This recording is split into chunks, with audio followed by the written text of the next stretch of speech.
Script 3. Effective Content Planning. Excitedly, hey everyone, welcome back. Today, we're going to dive into content planning for your live commerce broadcasts. Let's explore how to create engaging and effective content together. Step 1. Analyze your target audience. First, analyze your target audience. Understand the demographics of your viewers' age, gender, and interests. Tailor your content to meet their preferences and needs. Step 2. Choose engaging topics. Choose engaging topics. Select subjects that will captivate your audience. Align your topics with current trends or seasonal themes to keep your content fresh and relevant. Step 3. Write a detailed scenario. Write a detailed scenario. Plan the flow of your broadcast in detail. Include key points and highlights to ensure a smooth and engaging presentation.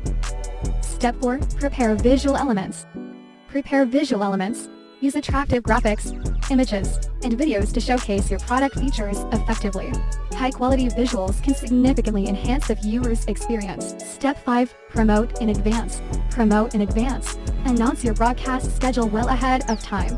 Use social media to build anticipation and attract a larger audience. And that's how you plan your content effectively.